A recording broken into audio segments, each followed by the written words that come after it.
21 datos del lado más oscuro y escandaloso de Hugo Chávez. El gobierno de Hugo Chávez entre 1999 y 2013 estuvo plagado de una escandalosa corrupción, la mayor dilapidación y desvío de recursos por todos los canales en la historia de Venezuela. El epicentro de esta masiva corrupción fue Petróleos de Venezuela, el monopolio petrolero estatal que administra las reservas de crudo más grandes del mundo. El mismo Chávez tenía un lado personal muy sombrío, dados sus vínculos con la santería y el espiritismo. En este video te contaremos los datos más oscuros y escandalosos de Hugo Chávez y su gobierno, incluyendo su obsesión por el esoterismo y las propias circunstancias de su muerte. Antes de meternos a fondo, no te olvides de suscribirte a nuestro canal y activar las notificaciones para mantenerte al día con nuestras actualizaciones.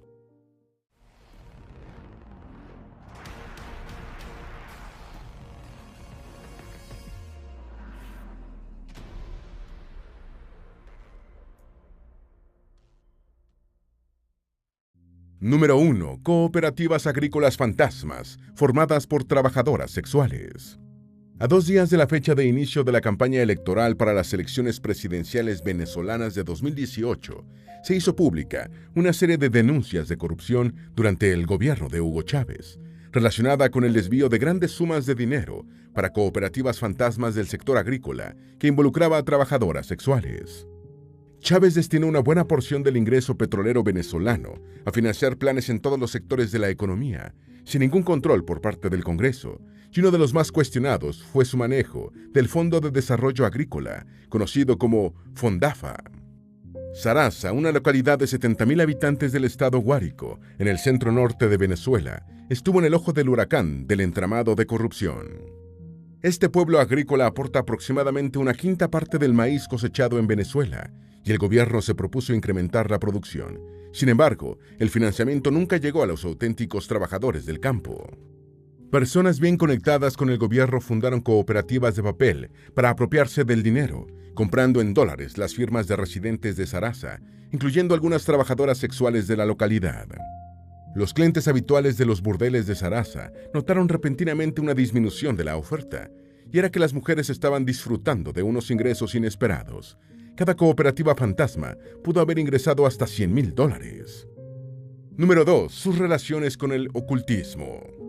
Se afirma que en 1987 una bruja de nombre Cristina, que presumía de adivinar el futuro con los naipes españoles, le dijo al joven capitán del ejército, Hugo Rafael Chávez Frías, mientras colocaba una carta de espadas encima de otra de bastos: antes de los 60 años, te vas a enfermar gravemente y te vas a morir.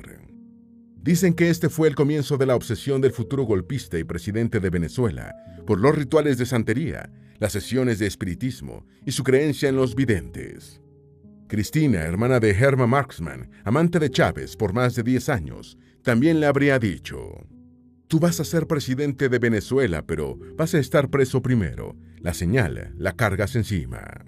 El largo currículo de Chávez en el ocultismo incluyó el uso de amuletos, sus supuestas conversaciones con el espíritu de Bolívar, la santería cubana, sus interacciones con las ánimas de la sabana y las presuntas apariciones de su bisabuelo apodado Maizanta, un militar que luchó contra el dictador Juan Vicente Gómez. También se cree que intentó entrar en una logia masónica, pero no lo consiguió. Número 3. El masivo desvío de dinero en el Plan Bolívar 2000. Hugo Chávez llegó por primera vez a la presidencia de Venezuela en enero de 1999 y un mes después fue lanzado el Plan Bolívar 2000, bajo la dirección del general del ejército, Víctor Cruz Weffer. La retórica chavista, especialmente dirigida a Estados Unidos, quería enviar un mensaje de que con Chávez, Venezuela no tendría un ejército para reprimir al pueblo, sino una fuerza para contribuir a su desarrollo y seguridad. En poco tiempo, la ecuación emergencia social, ejército, presupuesto nacional, se convirtió en la coartada perfecta para que los militantes venezolanos gastaran grandes sumas de dinero sin ningún control por parte de los demás poderes. Además, las necesidades de gastos sociales se vieron incrementadas por la tragedia de Vargas de diciembre de 1999, una serie de riadas y desbordamientos en el estado Vargas, en el litoral central venezolano, que se convirtieron en la mayor catástrofe natural en la historia del país, causando quizás hasta 30.000 muertos.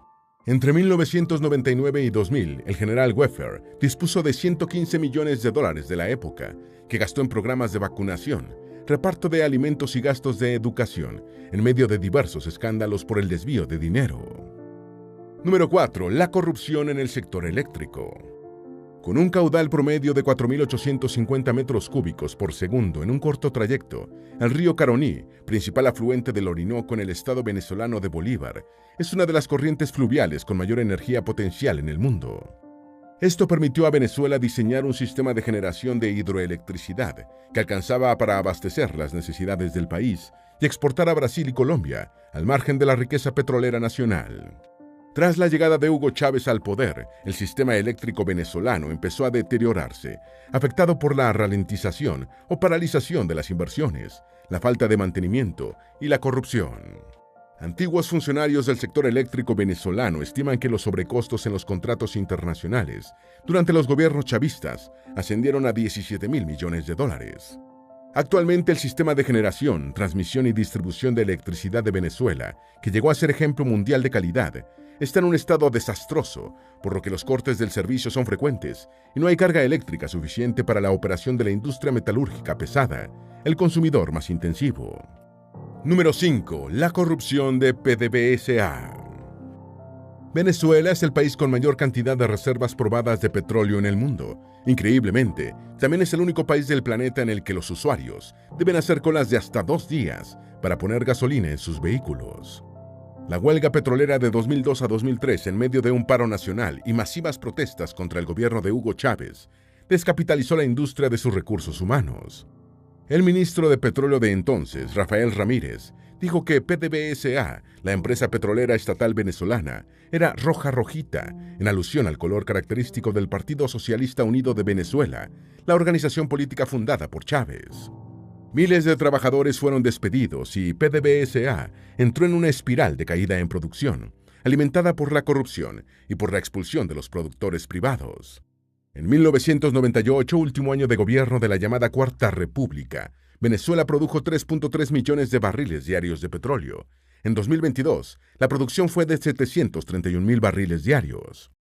Se afirma que Rafael Ramírez, ahora refugiado en Italia, después de romper relaciones con Nicolás Maduro, es uno de los venezolanos más ricos gracias a su paso por PDVSA. Número 6. Los contenedores de comida podrida de Pedeval. En 2008, el presidente Chávez creó la productora y distribuidora venezolana de alimentos, Pedeval, con el propósito de asegurar lo que el gobierno llamaba la soberanía alimentaria. Pedeval fue en principio una filial de PDVSA, pero en julio de 2010 fue adscrita al Ministerio del Poder Popular para la Alimentación. En octubre de 2008, estando todavía adscrita a la petrolera estatal, se realizó una inspección a 838 contenedores de Pedeval, almacenados en el área portuaria de la ciudad de Puerto Cabello.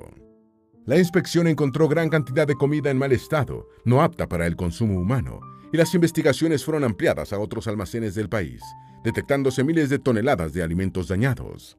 Representantes de la oposición denunciaron que la cantidad de alimentos descompuestos ascendió a 130.000 toneladas. Número 7. El Gran Festín de Cadivi. Entre 2003 y 2013 operó en Venezuela la Comisión Nacional de Administración de Divisas, Cadivi, un organismo encargado de otorgar divisas a ciudadanos y empresas bajo ciertas condiciones. Para hacer un viaje al exterior, todo venezolano debía preparar unas engorrosas carpetas que enviaba a Cadivi para obtener las divisas necesarias para sus gastos de viaje. Era un buen negocio para la gente común y todo el que podía se sacaba un pasaporte para hacer su viaje anual con dólares baratos. Los viajeros tomaban sus dólares, hacían un turismo ascético y regresaban al país con divisas de gran poder adquisitivo. Incluso había financiadores de pasaportes.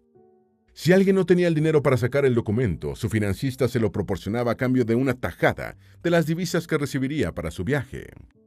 Siendo ese el modus operandi de los ciudadanos corrientes, se puede imaginar cómo era el asunto entre los funcionarios y los solicitantes de divisas para importar productos de consumo y bienes de capital.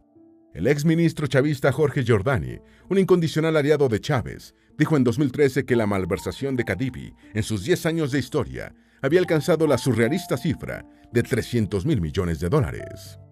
Número 8. Espionaje comercial de PDVSA. Varias empresas petroleras internacionales, incluyendo la suiza Glencore y la rusa Lukoil, estuvieron presuntamente involucradas durante al menos 10 años en el espionaje comercial de petróleos de Venezuela. Para obtener información en tiempo real sobre las licitaciones de la compañía, mediante la clonación de sus computadoras, con la colaboración desde el interior de la estatal petrolera. El fideicomiso de PDVSA Litigation Trust, vinculado con la petrolera venezolana, presentó en marzo de 2018 una demanda en Miami contra las empresas y personas que estarían involucradas en el fraude, cuyo monto fue estimado en $10.000 millones. La trama para amañar licitaciones y manipular precios, eliminando a otros competidores, a través del robo de información altamente reservada de los servidores de la empresa, fue presuntamente orquestada por Leonardo Vaquero y Francisco Morillo, dos exfuncionarios de la compañía. Glencore y Lukoil son parte de las más de 40 personas jurídicas y naturales acusadas, que incluyen compañías del sector petrolero, empresas fantasmas, un banco de Florida y ejecutivos de nivel intermedio de PDVSA. Número 9. Desvío de fondos de PDVSA. Entre 2007 y 2012, con Hugo Chávez en el Palacio de Miraflores, sede del gobierno venezolano, un habilidoso y persuasivo banquero portugués pagó más de 100 millones de euros en sobornos a funcionarios de PDVSA, de su filial Carbones del Zulia y de Corpoalec, corporación del sector eléctrico adscrita al Ministerio del Poder Popular para la Energía y Petróleo.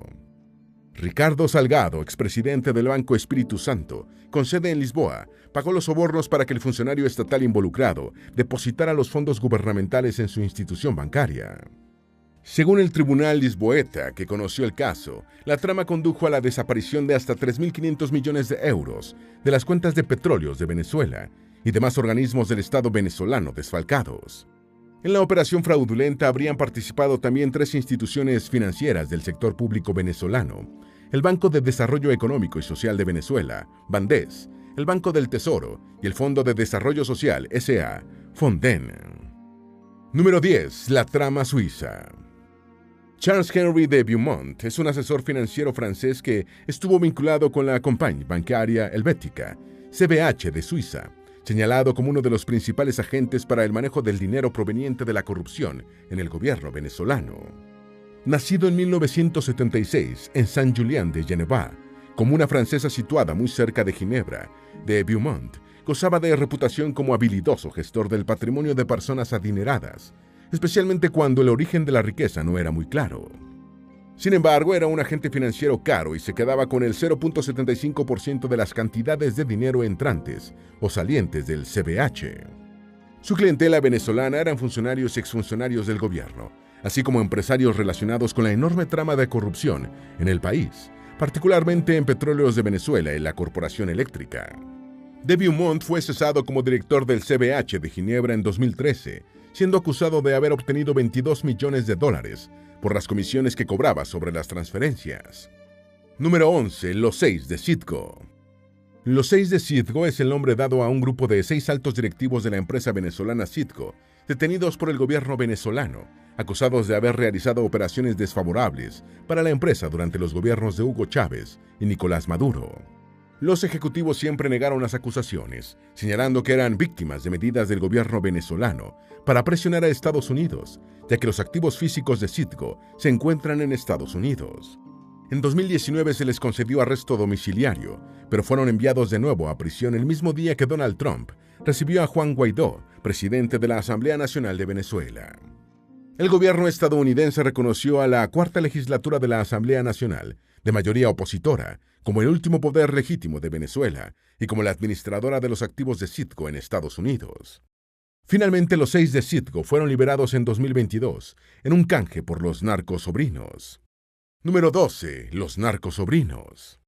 Los narcosobrinos fue el nombre que recibió en Venezuela un caso de tráfico de drogas que involucró a 2 sobrinos de Cilia Flores, esposa de Nicolás Maduro, el heredero político de Hugo Chávez y el actual presidente de la República. El 10 de noviembre del año 2015, fuerzas de seguridad de la Administración para el Control de Drogas, DEA, de Estados Unidos, arrestaron en Puerto Príncipe, capital de Haití, a Francisco Flores de Freitas y Efraín Antonio Campo Flores, cuando intentaban transportar un cargamento de 800 kilos de sustancias ilegales a Estados Unidos. Los llamados narcosobrinos fueron trasladados a Estados Unidos, juzgados en Nueva York y condenados en 2016 a 18 años de prisión. Como precaria defensa, alegaron que los beneficios del tráfico de drogas no eran para el lucro personal, sino para ayudar a su familia a mantenerse en el poder. En 2022 fueron liberados en un intercambio por los 6 de Citgo, incluyendo 2 norteamericanos que estaban presos en Venezuela. Número 13. Los 3 de la lista Clinton. En 1995, el presidente estadounidense Bill Clinton firmó una orden ejecutiva creando una lista negra de empresas y personas relacionadas con el dinero proveniente del tráfico de drogas. La orden calificó a las organizaciones colombianas de tráfico de drogas como una amenaza para la seguridad nacional y prohibió a los involucrados en los delitos contemplados la realización de transacciones financieras y negocios comerciales en Estados Unidos. En septiembre del año 2008, Estados Unidos incluyó a los venezolanos Ramón Rodríguez Chacín, Hugo El Pollo Carvajal y Henry de Jesús Rangel Silva, 3 prominentes funcionarios del gobierno de Hugo Chávez, en la lista Clinton.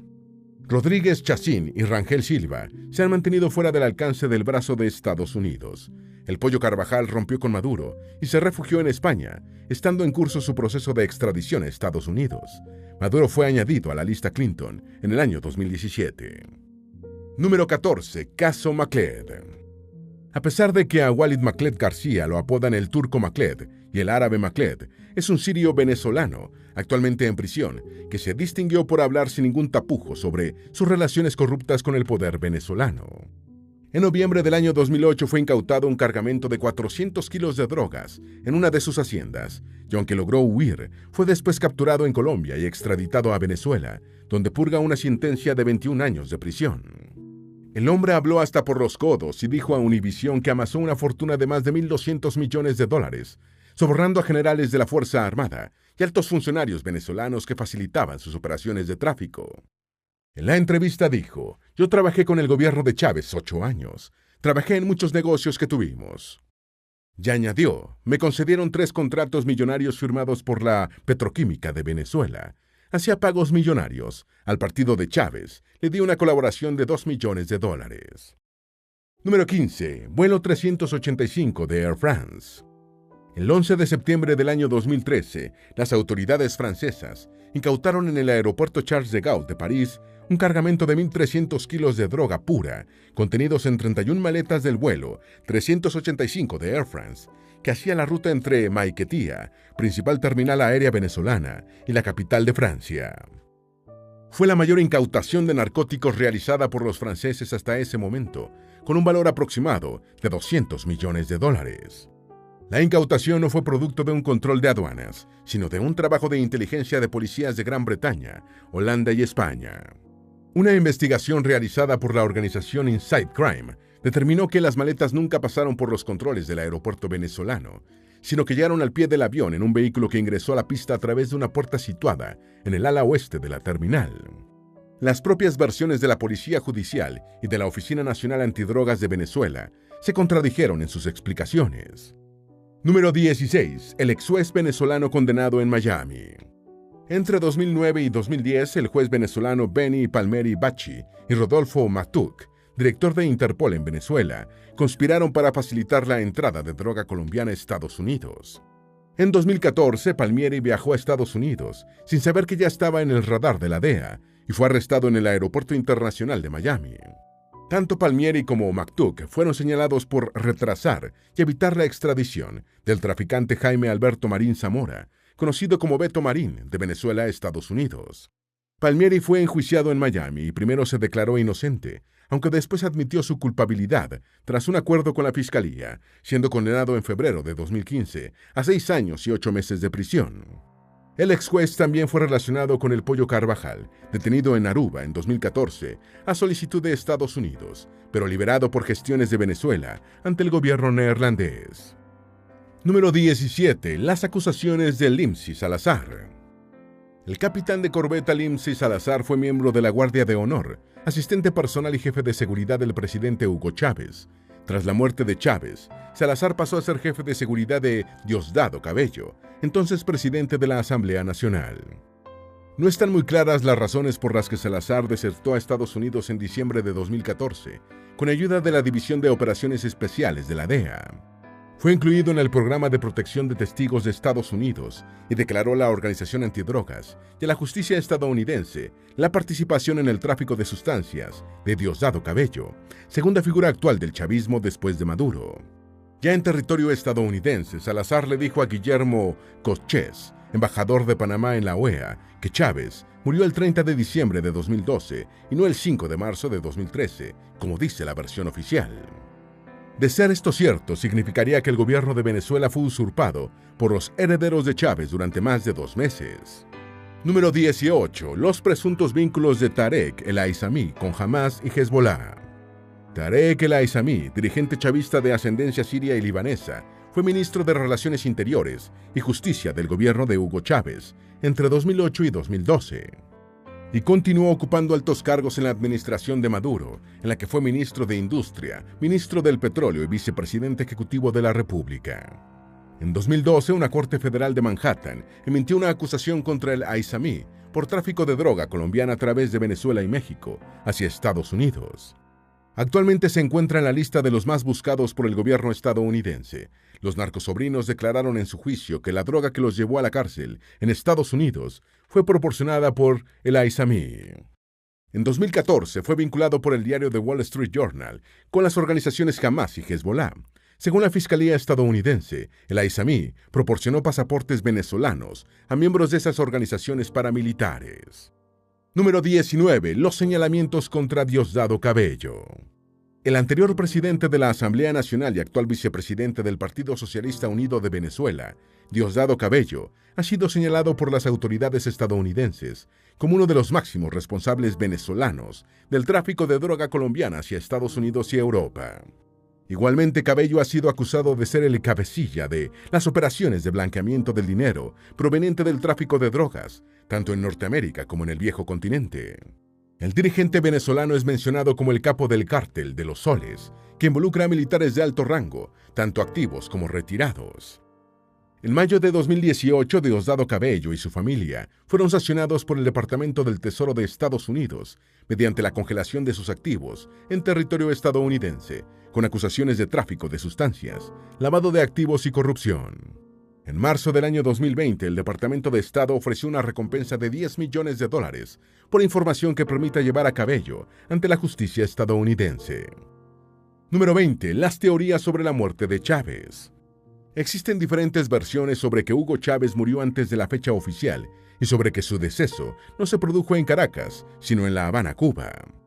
La fiscal general de la República, Luisa Ortega Díaz, declaró después de su ruptura con Maduro que, encontrándose fuera del país, Diosdado Cabello la llamó el 28 de diciembre del año 2012, pidiéndole que retornara porque Chávez había muerto.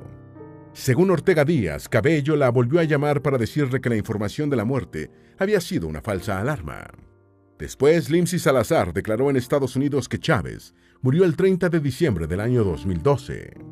En 2016, el brasileño Eusebio Acevedo, presidente de Odebrecht en Venezuela, declaró en un juicio que Chávez murió en La Habana sin precisar fecha. Número 21. Los lingotes de oro de la enfermera de Chávez. Claudia Díaz, ex tesorera del gobierno venezolano, quien fue enfermera de Chávez, buscaba en 2014 una manera segura de proteger la fortuna que había hecho durante el chavismo. Se le ocurrió convertir su dinero en lingotes de oro a través de una empresa constituida en San Vicente y Las Granadinas. Los 250 lingotes de 1 kilo cada uno, valorados en casi $10 millones, fueron almacenados, a nombre de Díaz, en una bóveda bancaria del diminuto Principado Europeo de Liechtenstein. Ahora los lingotes están en medio de una investigación internacional sobre las redes de corrupción del gobierno chavista. Esperamos que este video te haya sido útil. Si tienes algo que agregar, por favor, compártelo con nosotros en la sección de comentarios.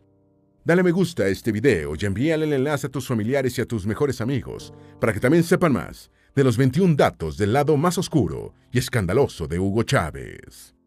Si eres nuevo en nuestro canal, no olvides suscribirte. No se te olvide seguirnos en todas nuestras redes sociales, que van a estar aquí abajo en la descripción.